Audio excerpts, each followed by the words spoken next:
श्रीगुरुभ्यो नमः। सूत्रमारभ्यते। ईक्षतेर्नाशब्दं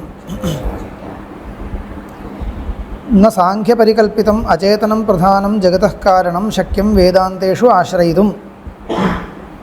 सूत्रार्थं वर्णयति। सांख्यपरिकल्पितम् अचेतनप्रधानं जगतः कारणम् इति वेदान्तवाक्यानाम् अभिप्रायः इति तु नैव शक्यं कल्पयितुम्। अशब्दं हि तत् एवं ईक्षतेः न अशब्दम् इति।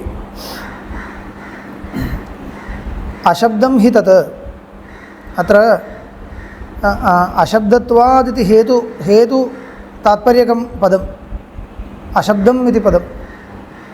अशब्दं नाम शब्द अप्रतिपाद्यं।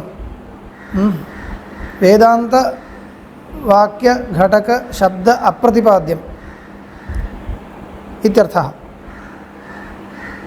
सूत्रे तु पक्षसमर्पकमिव दृश्यते। अशब्दं प्रधानं जगत्कारणं न। हेतु कः? अशब्दत्वादिति।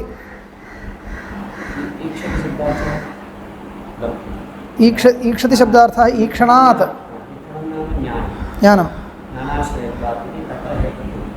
एवं तद् अनुमानद्वयम् अत्र विवक्षितम्। अनुमानद्वयं विवक्षितम्। अचेतनप्रधानं जगत्कारणं न अशब्दत्वात् इति आद्यः प्रयोगः। अचेतनप्रधानं जगत्कारणं न अशब्दत्वात्।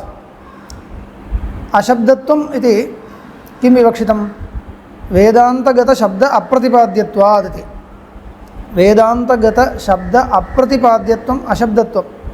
वेदान्तवाक्येन न वेदान्तवाक्यघटकेन केनापि पदेन अचेतनप्रधानं न उपस्थाप्यते।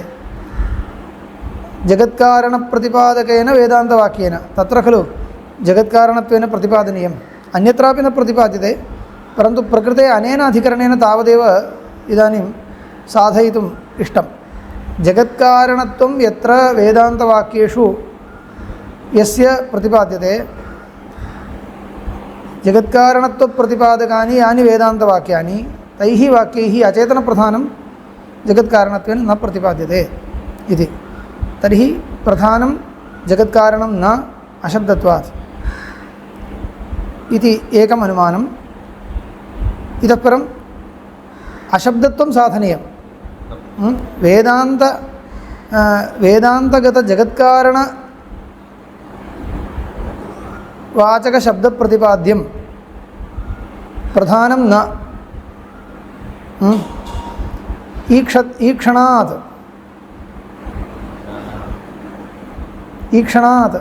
ईक्षतेः इत्यस्य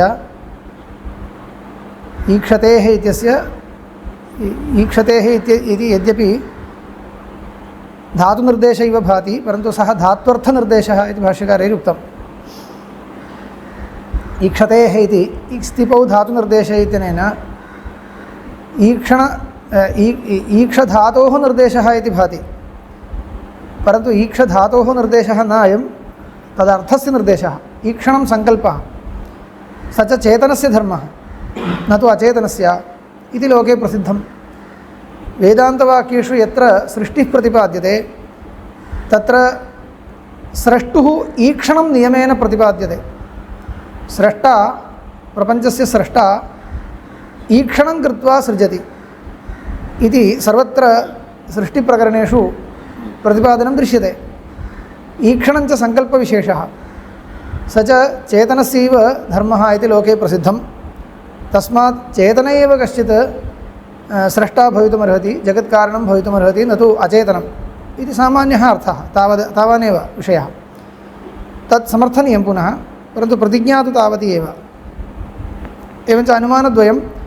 अचेतनप्रधानं न जगत्कारणम् अशब्दत्वात् एकम् अनुमानम्।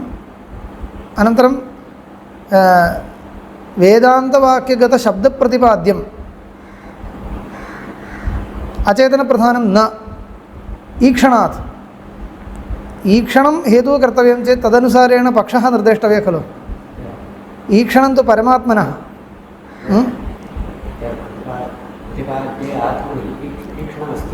अस्ति वेदान्तगत जगत्कारण वेदान्तगत जगत्कारणप्रतिपादक शब्दप्रतिपाद्यः वेदान्तगत जगत्कारणप्रतिपादक शब्दप्रतिपाद्यः इदानीं प्रकृते सद् इति शब्दः वर्तते सदेव सौम्येदम् अग्र आसीत् इत्यत्र सत् शब्दः सः जगत्कारणप्रतिपादकशब्दः जगत्कारणं किम् इति बोधयितुं प्रवृत्तः शब्दः सः शब्दः अचेतनप्रधानमेव जगत्कारणत्वेन बोधयति इति पूर्वपक्षी वदति तं प्रति साक्षात् अनुमानं प्रयुज्यते तादृशशब्देन प्रतिपाद्यः पदार्थः अचेतनप्रधानं न हेतुः ईक्षणात् इति एवं लोकेपि ईक्षणं यत्र ईक्षणं तत्र सः चेतनः कश्चित् प्रतिपादितो भवति चेतनवृत्तिधर्मत्वेन ईक्षणस्य प्रसिद्धत्वात् इत्येव इदानीं पश्यामः अत्रैव भाष्यकार्यैरेव उच्यते सर्वं न सांख्यपरिकल्पितम् अचेतनं प्रधानं जगतः कारणं शक्यं वेदान्तेष्वाश्रयितुम् अशब्दं हि तत् कथमशब्दत्वम् ईक्षतेः पश्यन्तु प्रयोगद्वयं सूचितं किल साक्षात् अनुमानप्रयोगः भाष्यकार्यैर्नोक्तः परन्तु प्रयोगद्वयम् अत्र कर्तव्यम् इति सूचितं कथम् अशब्दत्वम् इत्युक्ते ईक्षतेः अचेतनप्रधानम् अशब्दम् इति कुतः ईक्षणं तत्र न घटते अचेतनप्रधानम् अशब्दम् ईक्षतेः एवम् अनुमानं न कर्तुं शक्यते अचेतनप्रधानम् अशब्दम् ईक्षतेः इति न शक्यते ईक्षतिः ईक्षणम् अचेतनप्रधाने नास्ति किल अतः सूत्रं तु साक्षात् तर्कप्रदर्शकं सूत्रं तु साक्षात् तर्कप्रदर्शकं यदि अचेतनप्रधानं जगत्कारणं स्यात् तर्हि जगत्कारणम् ईक्षणक्रियावत्वेन वेदान्तैः न प्रतिपाद्येत अचेतनस्य ईक्षणायोगात् एवं तर्कः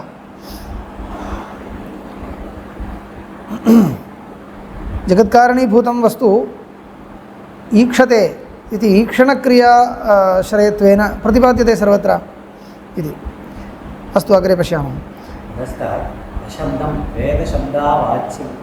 एवं वेदशब्दावाच्यं वेदशब्द अप्रतिपाद्यं तत्रैव तात्पर्यं वेदशब्देन न वेदगतशब्देन इदं न प्रतिपाद्यते त्वया एव स्वयं कल्प्यते तत् वेदेन उच्यते इति न इति जातं कथम् एवं हि श्रूयते सदेव सौम्येदमग्र आसीदेकमेवाद्वितीयम् इत्युपक्रम्य तदैक्षत बहुस्यां प्रजायेति तत्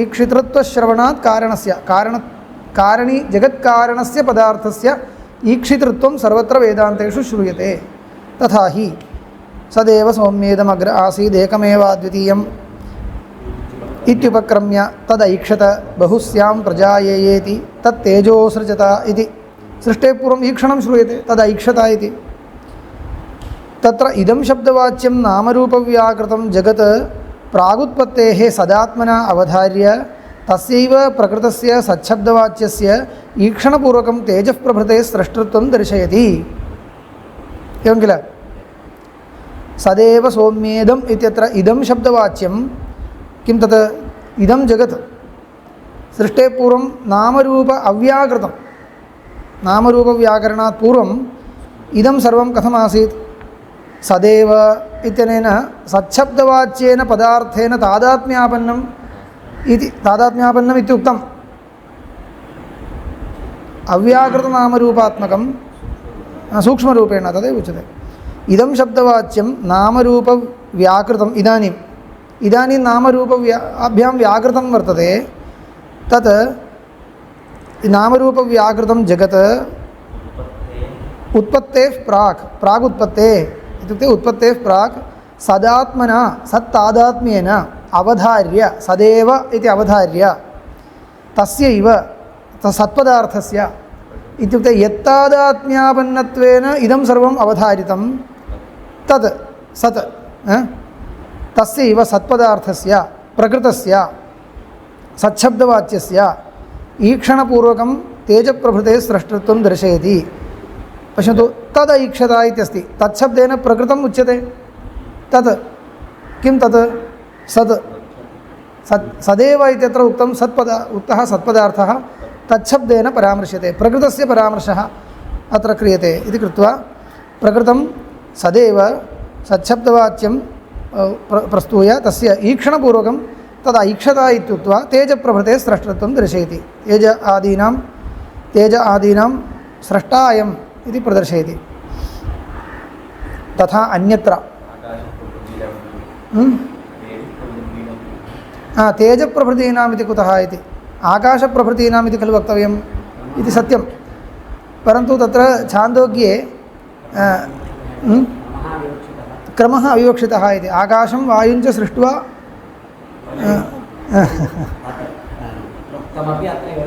योजयित्वा वक्तव्यम् इत्येव। तत्र कारणम् अन्यदस्ति, तदिदानीं पश्चात् ज्ञास्यते। त्रिवृत्करणस्य विवक्षितत्वात् इत्येव। छान्दोग्ये त्रिवृत्करणं विवक्षितं। त्रिवृत्करणं पञ्चीकरणस्य उपलक्षणं, तत्र अन्यः विचारः तत्र अस्ति। अस्तु, इदानीम् आकाशवायोः त्यागः कृतः इति न, अत्र तु तेजः इति उक्तं तावदेव। आकाशवायोः सङ्ग्रहं कृत्वा एव योजनीयम्। आकाशं वायुं च सृष्ट्वा तेजः असृजत इति तेजप्रभृतेः स्रष्टृत्वं दर्शयति। तथा अन्यत्र आत्मा वा इदम् एक एव अग्र आसीत्, प्रश्नोपनिषदि न ऐतरेयोपनिषदि आत्मा वा इदम् एक एव अग्र आसीत् नान्यत् किञ्चन मिषत्। एवमेव अग्रे सृष्टेः पूर्वम् आत्मा वा एक एव आसीत्, अन्यत् किञ्चन न मिषत्, चलनात्मकं स्पन्दात्मकम् अन्यत् किमपि नासीत्। स ईक्षत लोकान्नुसृजा इति सृजा इति स इमान् लोकान् असृजत। अत्रापि ईक्षणं वर्तते। स ईक्षत इति अस्ति, ईक्षते लोकान्नुसृजै। तर्हि ईक्षणपूर्विका इति ईक्षणपूर्विकामेव सृष्टिम् आचष्टे इति। इदं स्थलान्तरं किमर्थम् उदाहृतम् इत्युक्ते यत्र स्पष्टं वर्तते यस्मिन् प्रकरणे तदादाय अस्पष्टं प्रकरणं योजनीयम् इति किल न्यायः। छान्दोग्ये सत्पदं प्रयुक्तं, सत् इति पदं प्रयुक्तं जगत्कारणम् उपस्थापयितुं। सदिति पदं चेतने अचेतने चेतनाचेतनसाधारण्येन प्रयोक्तुं शक्यते। सत् इत्युक्ते तत् चेतनं वा अचेतनं वा इति न निर्णेतुं शक्यते। अत्र तु आत्मा इति पदमस्ति, अर्थस्तु स एव विवक्षितः, तस्मात् आत्मपदं वर्तते इति कृत्वा अत्र विशेषः। अतः इदं स्पष्टं भवति। अत्र अचेतनस्य स्रष्टृत्वं न विवक्षितम् इति तु आत्मपदेन स्पष्टं भवति इति कृत्वा तदुदाहृतं। क्वचिच्च षोडशकलं पुरुषं प्रस्तुत्याः स ईक्षाञ्चक्रे स प्राणमसृजत इति। इदं प्रश्नोपनिषदि भारद्वाजः पप्रच्छ इति अनेके तत्र प्रष्टारः सन्ति। भगवन्तं पिप्पलादमुपसन्नाः। सः किं पृच्छति, षोडशकलं पुरुषं वेत्थ तद् मे प्रतिपादय इति पृच्छति। तदानीं षोडशकलः इति षोडशकलावान्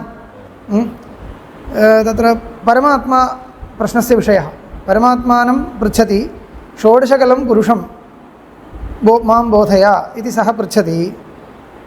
तदानीं सृष्टिकर्तृत्वेन गुरुः तस्मै बोधयति परमात्मानं।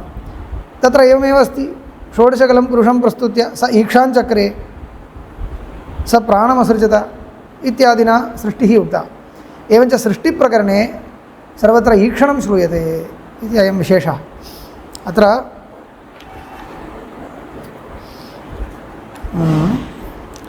इदम् अत्र पुनः कश्चित् विशेषः। इदं तृतीयं स्थलं किमर्थम् उदाहृतम् इत्युक्ते पूर्वम् आत्मपदघटितं स्थलम् उदाहृतं, परन्तु आत्मा इति पदमपि अनेकेषु अर्थेषु प्रसिद्धम्।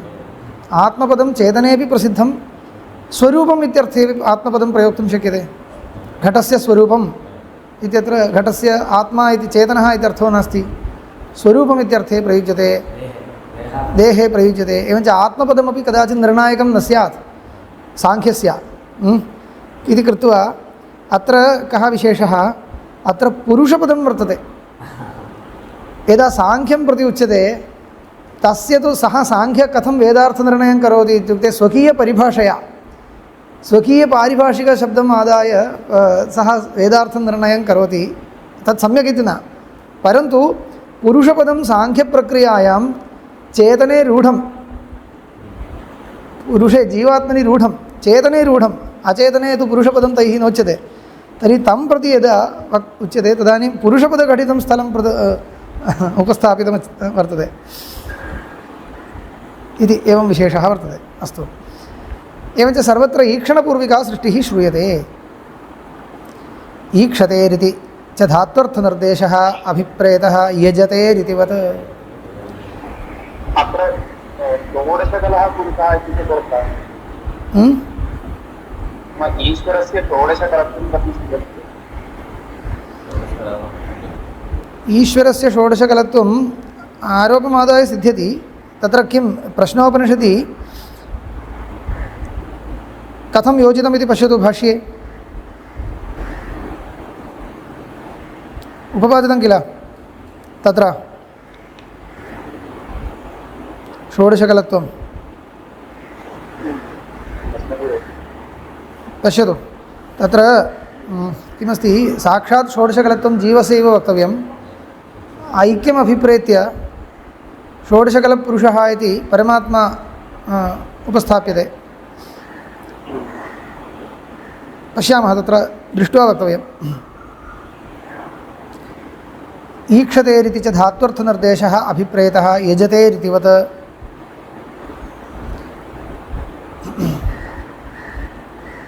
न धातुनिर्देशः।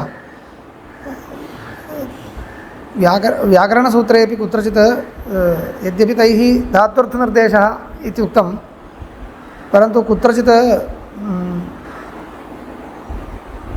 धातुनिर्देशः धात्वर्थनिर्देशेपि इकानिर्देशः स्तिपानिर्देशश्च वर्तते इति उदाहरणं मया विस्मृतं, किमपि गुरुभिः उच्यते तद्। एवञ्च तथा नियमो नास्ति, प्रायेण धातुनिर्देशः, धात्वर्थनिर्देशोपि सम्भवति इति तत्रैव अस्ति इति वदन्ति। अत्र तु अवश्यं धात्वर्थनिर्देशः इति स्वीकर्तव्यं। जैमिनीयसूत्रेपि धात्वर्थनिर्देशाय एवं निर्देशः स्तिपानिर्देशः वर्तते इति उदाहरति। यजतेरितिवत् इति कर्तव्यता अविधेः पूर्ववत्वं, यजतेः पूर्ववत्वम् इति सूत्रम्। इति कर्तव्यता अविधेः यजतेः पूर्ववत्वम् इति सप्तमाध्याये सूत्रं। सप्तमाध्यायः अतिदेशाध्यायः, अतिदेशं प्रतिपादयति अनेन सूत्रेण। प्रकृतितः विकृतौ अतिदेशः भवति किल, यत्र इति कर्तव्यता विधिर्नास्ति, विकृतौ इति कर्तव्यता नाम अङ्गानि इत्यर्थः। अङ्गानां सामग्र्येण विधानं नास्ति, तत्र किं कर्तव्यं, प्रकृतौ क्लिप्तानि अङ्गानि अतिदेष्टव्यानि, प्रकृतौ क्लिप्तोपकारकाणि अङ्गानि अतिदेष्टव्यानि इति वक्तुम् इदं सूत्रम्। इति कर्तव्यता अविधेः यजतेः पूर्ववत्वं, पूर्वं पूर्वशब्देन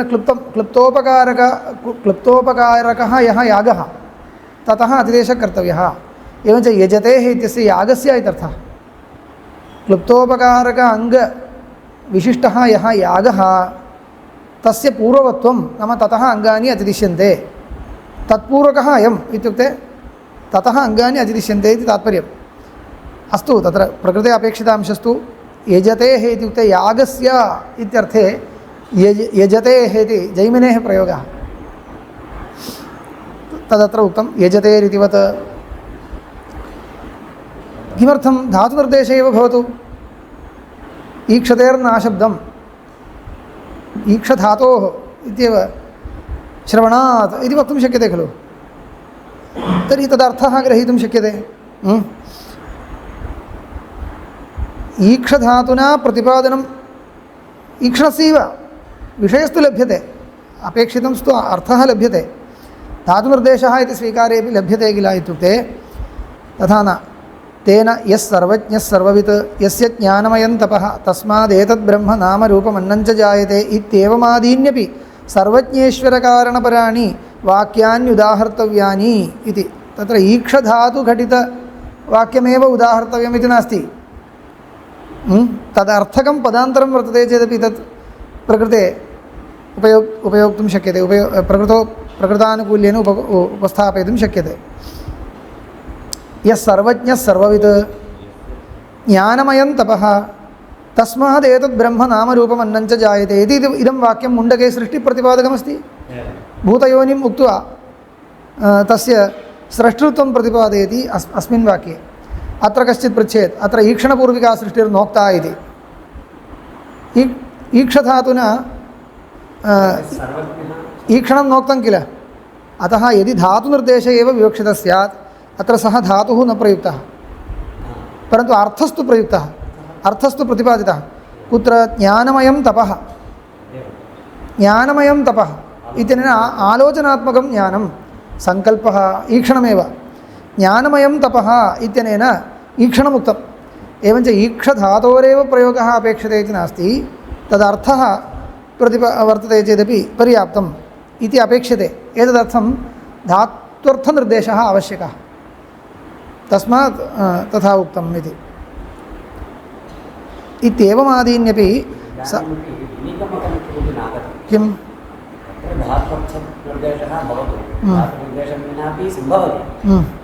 अत्र धातुनिर्देशेनापि अर्थः सम्भवति।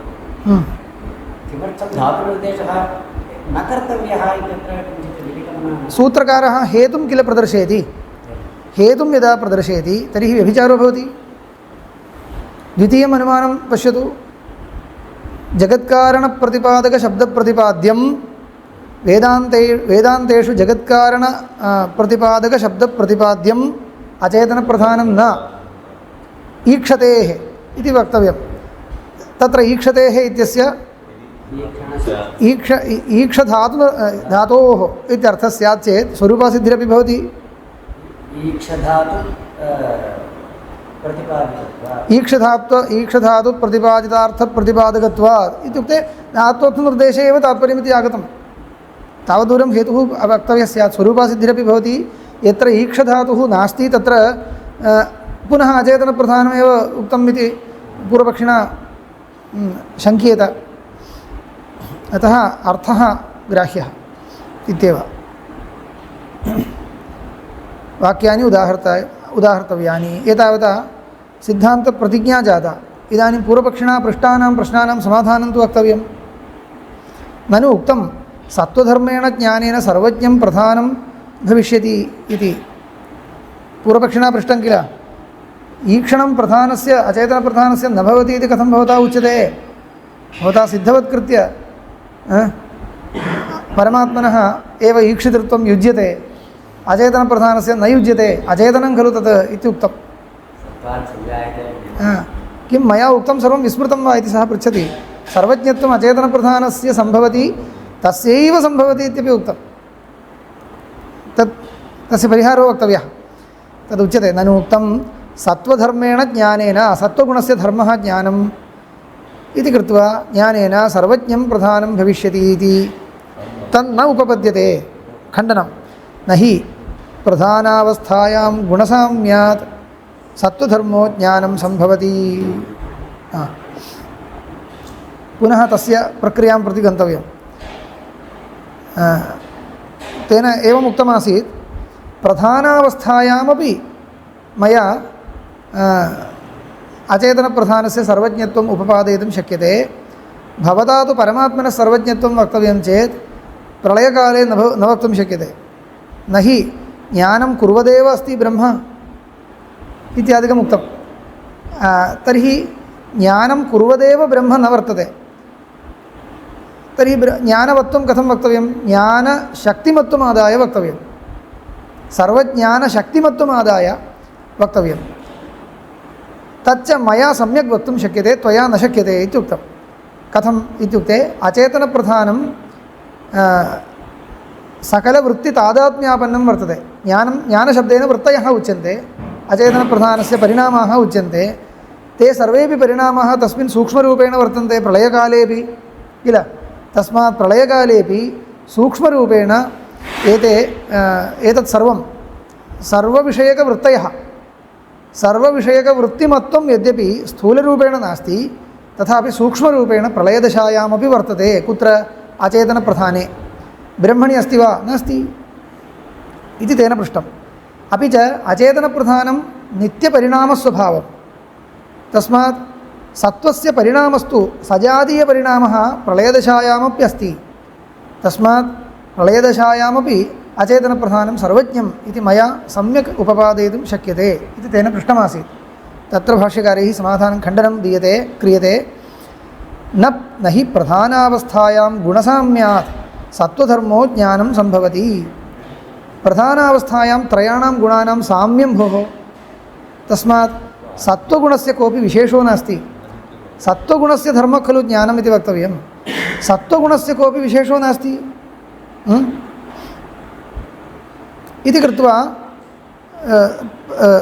गुणसाम्यावस्थायां अचेतनप्रधानस्य सर्वज्ञत्वम् अवश्यं वक्तुं न शक्यते इति पङ्क्त्यर्थः तावदेव अग्रे कोटिरस्ति ननु उक्तं सर्वज्ञानशक्तिमत्वेन सर्वज्ञं भविष्यति इति यद्यपि तदानीं ज्ञानं न स्यात् परन्तु सर्वज्ञानशक्तिमत्वेन सर्वाणि ज्ञानानि इत्युक्ते वृत्तयः सूक्ष्मरूपेण वर्तन्ते इति कृत्वा सर्वज्ञत्वं प्रलयावस्थायाम् उपपादयितुं शक्यते किल इति चेत् तदपि नोपपद्यते कुतः यदि गुणसाम्ये सति सत्त्वव्यपाश्रयां ज्ञानशक्तिमादाय ज्ञानशक्तिमाश्रित्य सर्वज्ञं प्रधानम् उच्येत कामं रजस्तमो व्यपाश्रयामपि ज्ञानप्रतिबन्धकशक्तिमाश्रित्य किञ्चिज्ञमुच्येत विनिगमनाविरह एव स्यात् इत्याशयः इत्युक्ते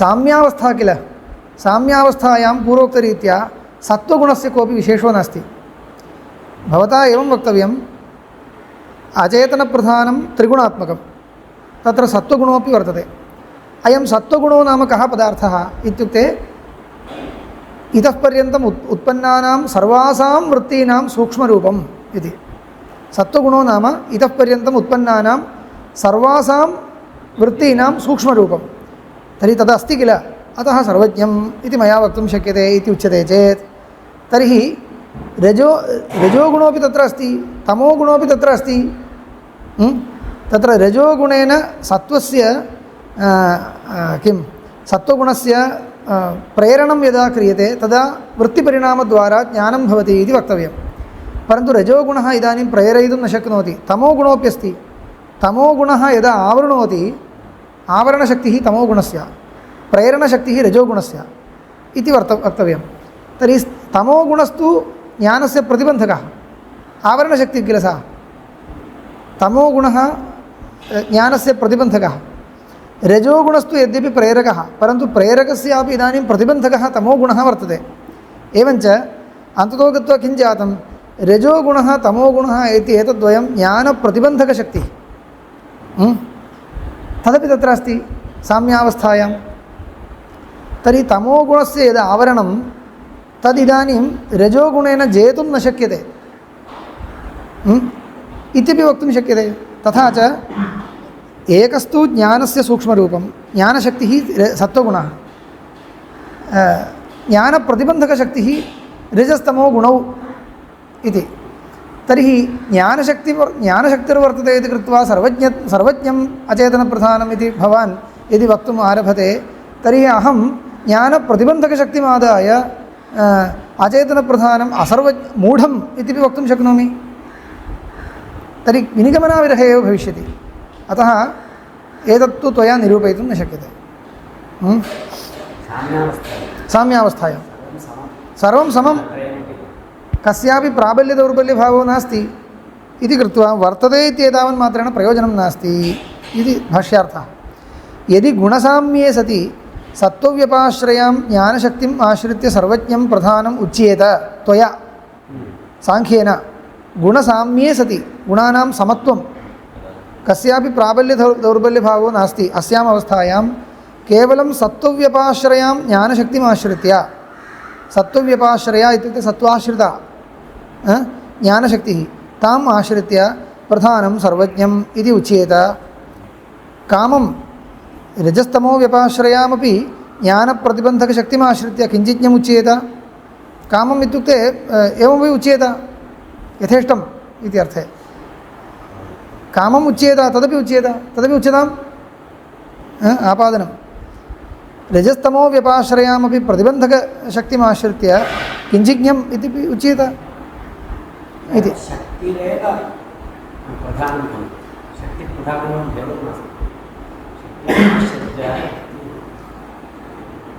शक्तिरेव प्रधानं तथापि काल्पनिकं भेदं स्वीकृत्य व्यवहारः तावदेव प्रधानस्य शक्तिः इति काल्पनिकं भेदमादाय राहो शिरः इतिवत् व्यवहारः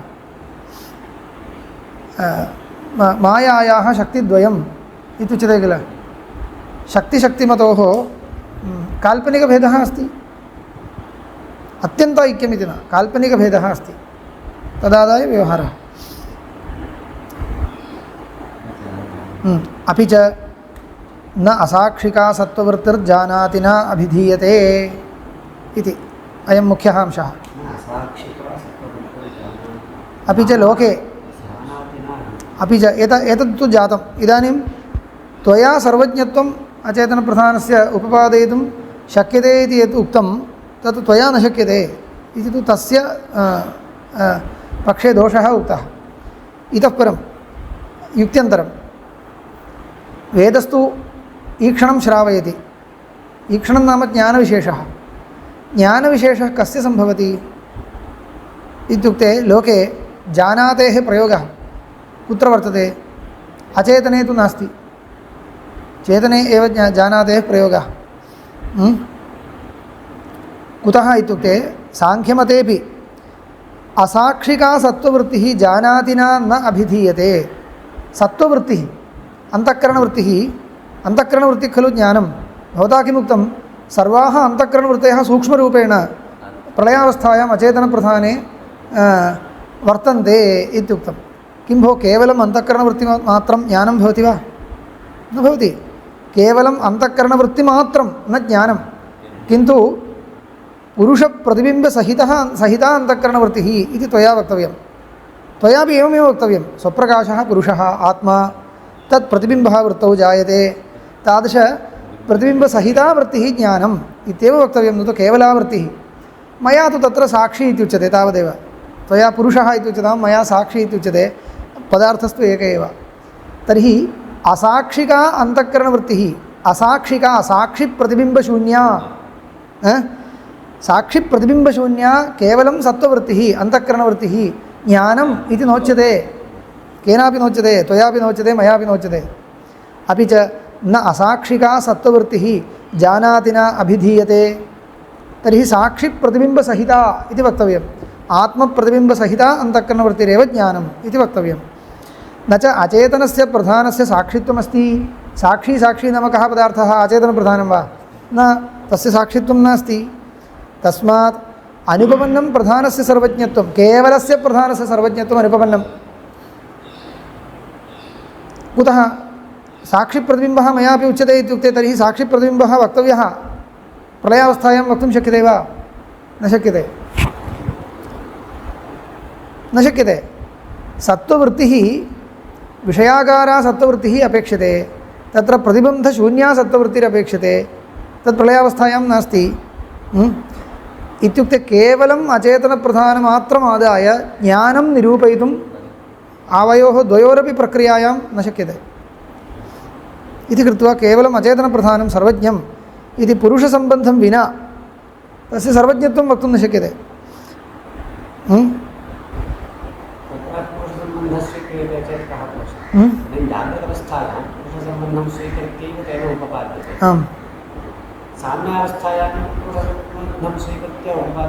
न शक्यते तत्र पुरुषप्रतिबिम्बस्य कारणं नास्ति पुरुषप्रतिबिम्बः पुरुषस्य भोगः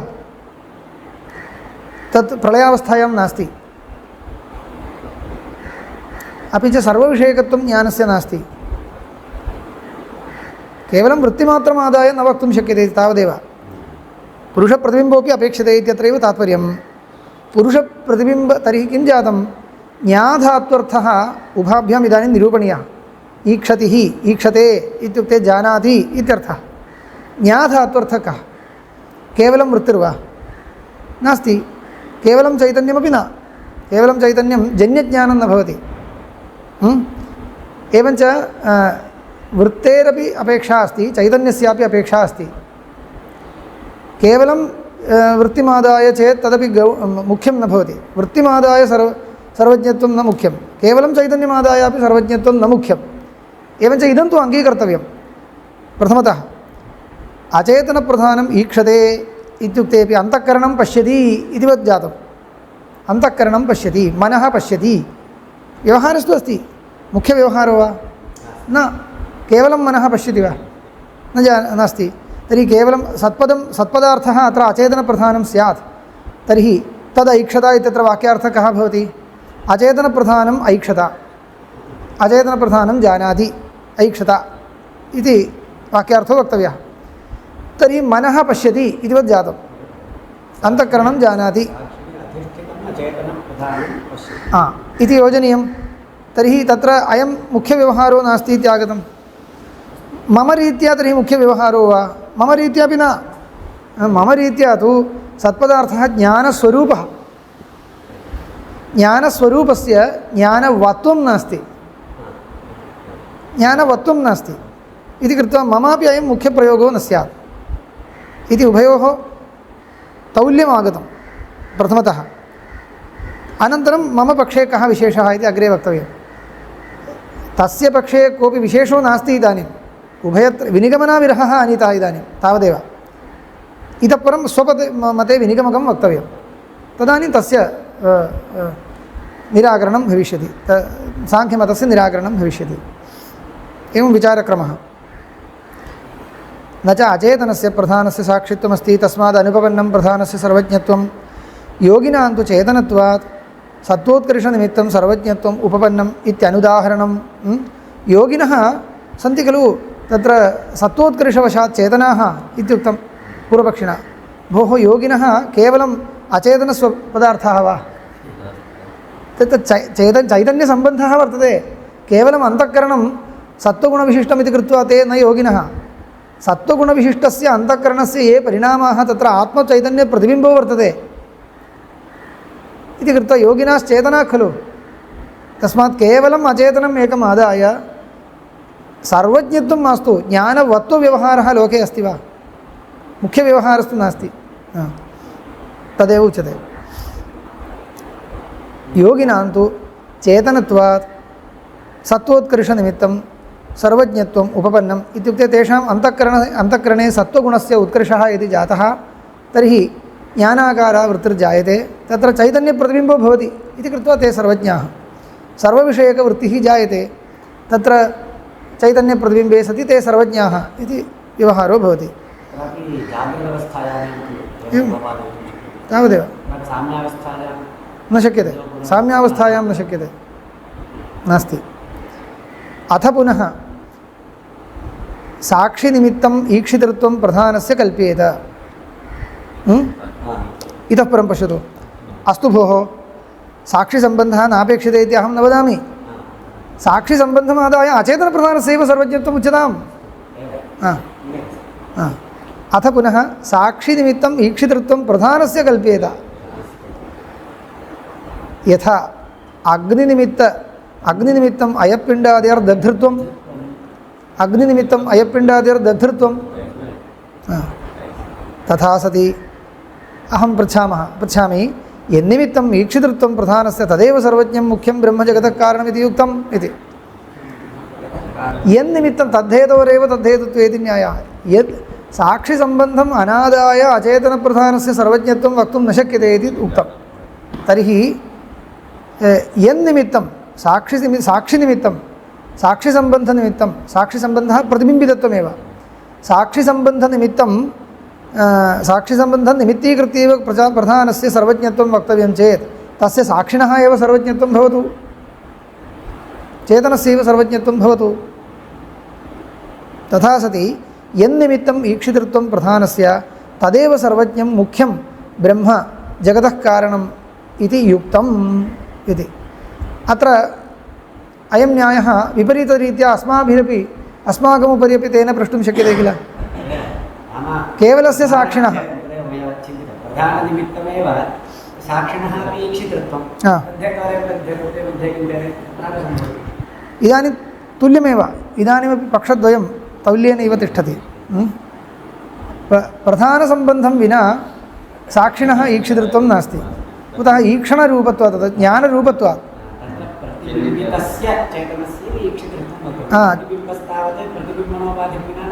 एवं तर्हि चैतन्यस्य उपाधेरपेक्षा वर्तते, उपाधेस्तु चैतन्यापेक्षा अपि वर्तते। द्वयं मिलित्वैव जानातेः जानात्यर्थो निरूपयितुं शक्यते इति स्थिते इत्येव स्थितिः।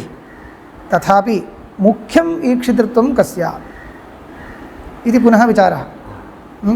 मुख्यम् ईक्षितृत्वम् इदानीं कस्य वक्तव्यं?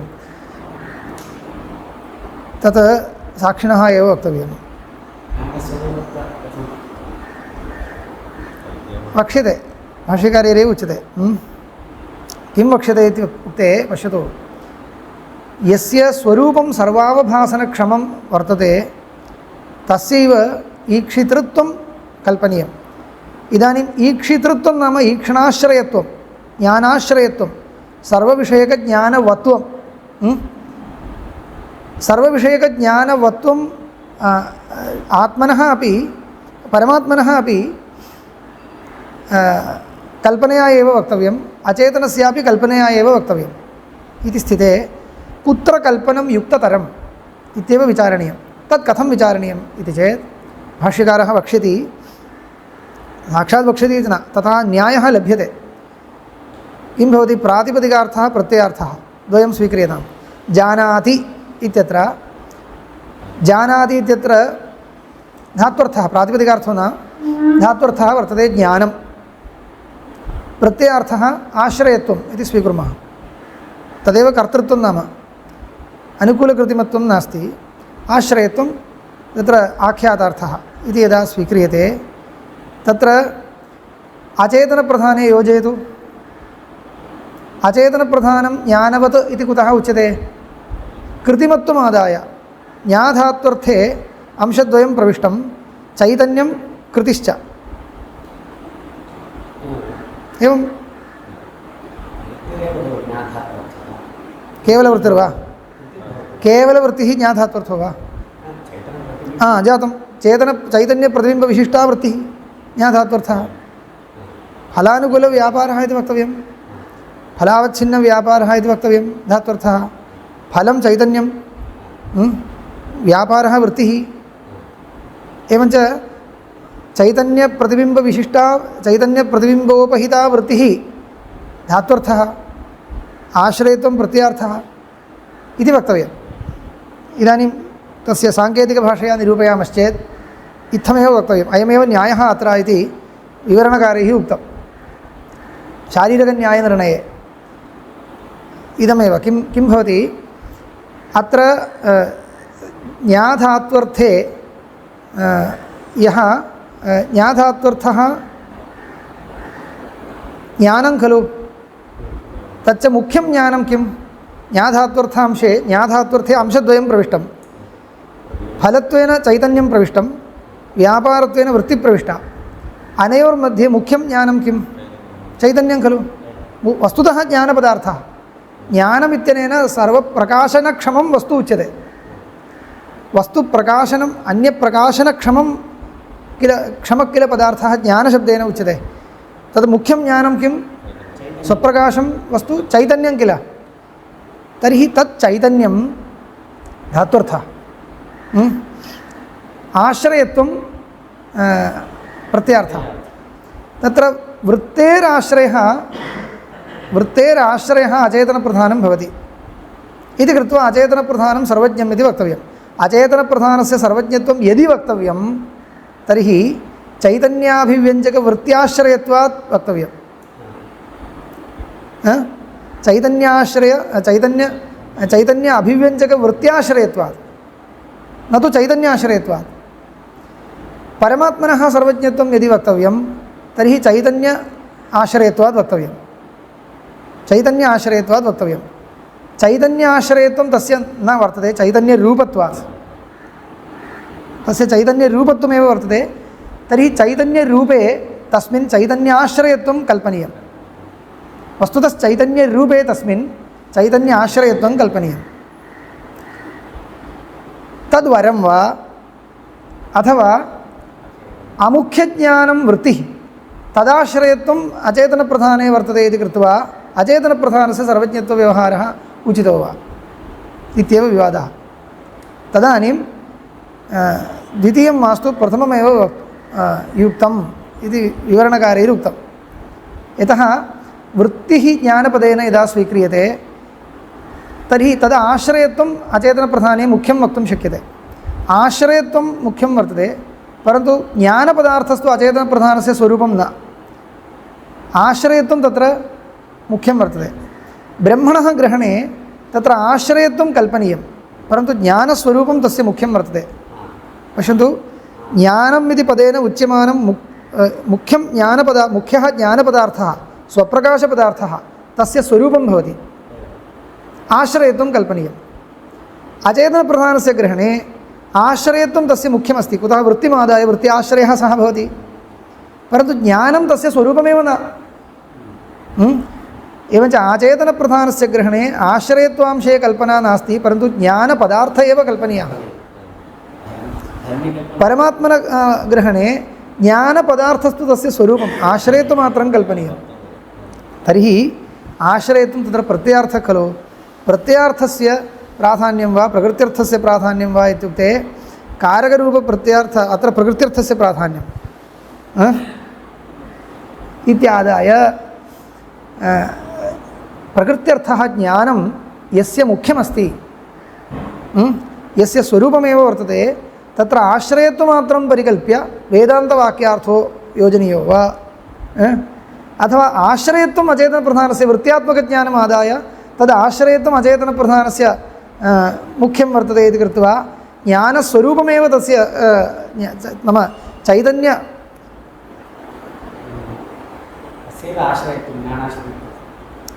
चैतन्याभिव्यञ्जकवृत्त्याश्रयत्वमात्रम् आदाय अचेतनप्रधानम् ईक्षितृ इति कल्पनीयं वा अथवा चैतन्यस्वरूपत्वम् आदाय आश्रयत्वमात्रं प्रकल्प्य परमात्मा ईक्षिता इति योजनीयं वा इत्युक्ते द्वितीयमेव सम्यक् वेदान्तार्थः तथैव योजनीयः इति अयं न्यायः एवं रीत्या न्यायाः भवन्ति तद्भाष्यकारैः कथम् उक्तम् इति प्रदर्शयिष्यामि धर्मिकल्पनापेक्षया धर्मकल्पनं तथा सम्यक् तथा योज्यतां चिन्ता नास्ति अचेतनप्रधानं वृत्त्याश्रयो भवति वृत्तिश्च ज्ञानं न परमात्मा तु ज्ञानस्वरूपः ज्ञान आश्रयो न भवति परन्तु तत् ज्ञानं मुख्यम् आश्रयत्वमात्रं कल्पनीयम् एवञ्च कल्पना उभयत्र तुल्या भवतु मयापि काचन कल्पना कर्तव्या त्वयापि काचन कल्पना कर्तव्या तयोः कल्पनयोर्मध्ये का कल्पना युक्ता इति वक्तव्यं खलु सर्वज्ञत्वं देवदत्तोपि वर्तते घटोपि वर्तते कस्य कल्पनीयं नाम देवदत्तस्यैव कल्पनीयं न तु घटस्य चेतनेषु एव पुरुषेषु लोके ज्ञानवत्वव्यवहारः यद्यपि ज्ञानवत्वं व्यवहर्तुम् अचेतनापेक्षा वर्तते न वर्तते इति न तथापि आत्मन्येव ज्ञानवत्वं प्रकल्प्य वेदान्तार्थः निर्णेतव्यः तस्मात् अचेतनप्रधानं न अत्र ईक्षणक्रियाश्रयः किन्तु परमात्मा एव इति एतत् सर्वम् एवमेव भाष्यात् साक्षात् लभ्यते इति न परन्तु एतत् ज्ञात्वा अनन्तरं भाष्यं पठ्यते चेत् लभ्यते पश्यतु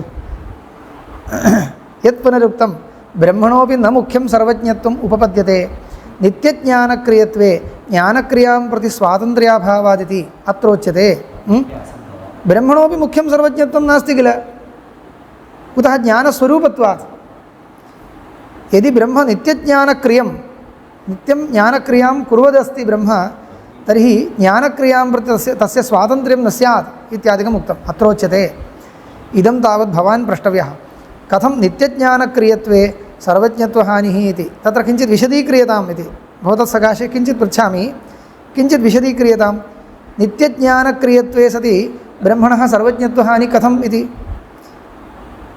न शक्यते त्वया निरूपयितुम् इति अहं वदामि इति भाष्यकारः प्रदर्शयति। यस्य हि सर्वावभासनक्षमं ज्ञानं नित्यमस्ति सः असर्वज्ञः इति विप्रतिषिद्धम्। अनेन अयं न्यायः सूचितः। यस्य हि सर्व अवभासनक्षमं ज्ञानं नित्यमस्ति इत्युक्ते तस्य स्वरूपमेव तत्। सर्व अवभासनक्षमं ज्ञानं नित्यम् अस्ति इत्यस्य अर्थः कः? तस्य स्वरूपमेव तत् इत्यर्थः। नित्यं जनयति इति न, जनयति चेत् नित्यं न भवति। स्वरूपमेव इति कथं मया अर्थः व्याख्यायते? यदि नित्यं ज्ञानं जनयति इत्युक्ते तद् नित्यं न भवति किल? तद् जनयति इति न, तत् स्वरूपमेव तस्य इति।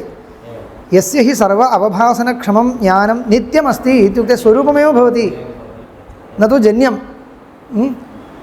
सः असर्वज्ञः इति विप्रतिषिद्धम् एवं न भवति इत्युक्ते एवं व्यवहारो न भवति इत्यर्थः। यस्य स्वरूपं नित्यमस्ति सः ज्ञानस्वरूपः इति खलु वक्तव्यं, ज्ञानवान् इति न वक्तव्यं खलु इत्युक्ते सत्यं। परन्तु सः सर्वज्ञः इत्येव लोके व्यवहारो भवति। यस्य स्वरूपम् सर्व अवभासनक्षमं स्वरूपं वर्तते सः अवभासं कुर्वन् न वर्तते चेदपि, एतदर्थमेव मया वेदज्ञः इति उदाहरणं दत्तम्। अयं वेदज्ञः इति व्यवहारः वेदं स्मरन्नेव न वर्तते चेदपि तत् अवभासयितुं तस्य क्षमता वर्तते इत्यभिप्रायेण सः वेदज्ञः इत्येव खलु व्यवहारो भवति। यद्यपि वेदज्ञानवत्वं तस्यां दशायां नास्ति, यस्यां दशायां सः वेदं न स्मरति, न स्मरन्नास्ते, वृत्तिर्नास्ति तस्यां दशायां। तथापि वृत्त्याश्रयत्व अभावदशायामपि लोके अयं वेदज्ञः इत्येव खलु व्यवहारो भवति। ज्ञानवान् अस्ति वा? तर्हि ज्ञानवत्वांशप्रकल्पित एव। वृत्तिमत्वं किल ज्ञानवत्वं, ज्ञानवत्वांशस्तदानीं नास्ति। तम् अंशं प्रकल्प्यापि अयं वेदज्ञ इत्येव खलु व्यवहारो भवति। वेदज्ञो न इति व्यवहारो भवति वा? न भवति, न भवति इत्येव लोके व्यवहारः। तदनुसारेण वेदार्थोपि वक्तव्यः। अनित्यत्वे हि ज्ञानस्य कदाचित् जानाति कदाचित् न जानाति इति असर्वज्ञत्वमपि स्यात्। नासौ ज्ञाननित्यत्वे दोषोऽस्ति। अनित्यत्वे हि ज्ञानस्य अनित्यत्वे खलु क्लेशो भवति। ज्ञानम् अनित्यं स्यात् चेत् कदाचित् असर्वज्ञत्वव्यवहारोऽपि स्यात्। ब्रह्मणः ज्ञानम् अनित्यं तत्र नित्यज्ञानक्रियत्वे सति नित्यज्ञानक्रियत्वम् इत्यस्य अर्थः भवता अन्यथा गृहीतः। नित्यं ज्ञानं जनयन् वर्तते इति, तथा न। ज्ञानं तस्य स्वरूपमस्ति इत्यर्थः। यदि ज्ञानम् अनित्यमित्युच्येत अनित्यत्वे हि ज्ञानस्य, तत्र कोमा स्थापयतु, अनित्यत्वे हि ज्ञानस्य अनित्यत्वे खलु कदाचित् जानाति कदाचित् न जानाति इति असर्वज्ञत्वमपि स्यात् कदाचित्। न असौ ज्ञाननित्यत्वे दोषोऽस्ति। ज्ञानस्य नित्यत्वपक्षे अयं दोषो नास्ति। ज्ञाननित्यत्वे ज्ञानविषयस्वातन्त्र्यव्यपदेशो नोपपद्यते इति चेत् पुनः पूर्वपक्षी पूर्वपक्षकाले उक्तम् आशयं स्मारयति। ज्ञाननित्यत्वे ज्ञानविषयस्वातन्त्र्यव्यपदेशो नोपपद्यते। स्वतन्त्रः अयम् इति ज्ञानक्रियां प्रति कर्तृत्वव्यपदेशः नोपपद्यते इति चेन्न, तत्रापि खण्डयति। तदपि न इति। प्रततौष्ण्यप्रकाशेऽपि सवितरि दहति प्रकाशयति इति स्वातन्त्र्यव्यपदेशदर्शनात् इति। प्रतत औष्ण्यप्रकाशेऽपि सवितरि, प्रततं प्रकृष्टम्, औष्ण्यं प्रकाशञ्च सवितुः स्वरूपं, तथापि प्रकाशस्वरूपः सविता, औष्ण्यस्वरूपः सविता, तथापि सविता दहति प्रकाशयति, सविता प्रकाशयति, प्रकाशते प्रकाशयति इति अपेक्षते। इदानीं प्रकाशं करोति, अन्यविषयं प्रकाशं करोति इति स्वातन्त्र्यव्यपदेशदर्शनात्। कः अर्थः ज्ञायते वा? अत्र तस्य प्रकाशः तस्य स्वरूपमेव चेदपि प्रकाश आश्रयः सः न प्रकाशस्वरूपमेव इति स्वीकारेऽपि प्रकाश्यम् अपेक्ष्य अयं प्रकाशयति इति व्यवहारः सङ्गच्छते। इदं वर्तते खलु सिद्धान्तलेशसङ्ग्रहे नटीन् सभ्याश्च नर्तकीन् भासयेदविशेषेण। तत्र दीपः वर्तते, दीपः प्रकाशयति इति व्यवहारः, प्रकाशः सः वस्तुगत्या, परन्तु प्रकाशेऽपि प्रकाशयति इति व्यवहारो भवति, प्रकाशते इत्यपि व्यवहारो भवति, प्रकाशयति इत्यपि भवति, प्रकाशः इत्यपि भवति। प्रकाशः प्रकाशः प्रकाशयति तमेव व्यवहारं स्वीकरोतु। प्रकाशः इति कश्चन पदार्थः अस्ति खलु, प्रकाशपदार्थमादाय अयं प्रकाशः प्रकाशयति, अयं प्रकाशः घटं प्रकाशयति इति व्यवहारः। प्रकाशपदार्थे प्रकाशाश्रयत्वव्यवहारः कृतः।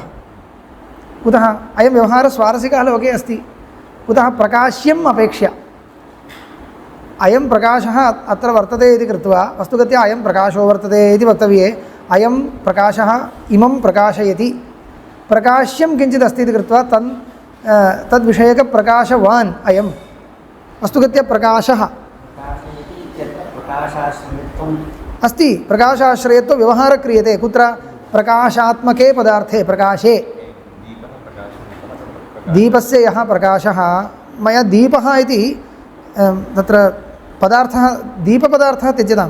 दीपो नाम किञ्चित् मूर्तपदार्थः भवति किल, तन्न प्रकाशः स्वीक्रियताम्। आलोकः, दीपस्य अयम् आलोकः घटं प्रकाशयति इति व्यवहारः। सत्यं कल्पनया प्रकाश्यम् अपेक्ष्य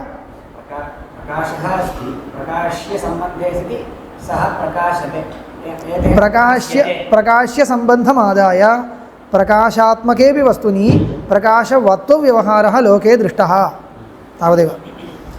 न प्रकाशयति इति न प्रकाशयति इति व्यवहारो न दृष्टः, प्रकाशयति इत्येव व्यवहारः दृष्टः, स्वारसिको व्यवहारः इति कृत्वा तत्र आश्रयत्वं प्रकल्पितं।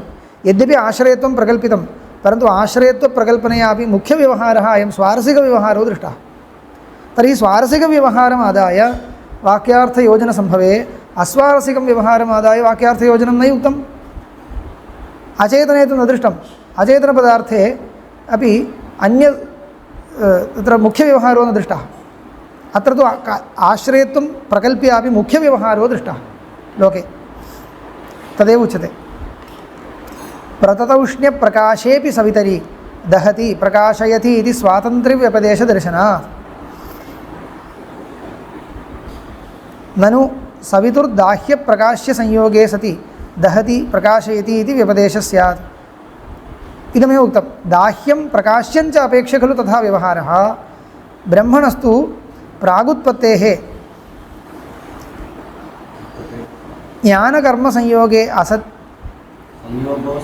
संयोगोऽस्ति इति विषमो दृष्टान्तः। न तु ब्रह्मणः प्रागुत्पत्तेर्ज्ञानकर्मसंयोगोऽस्ति इति विषमो दृष्टान्तः।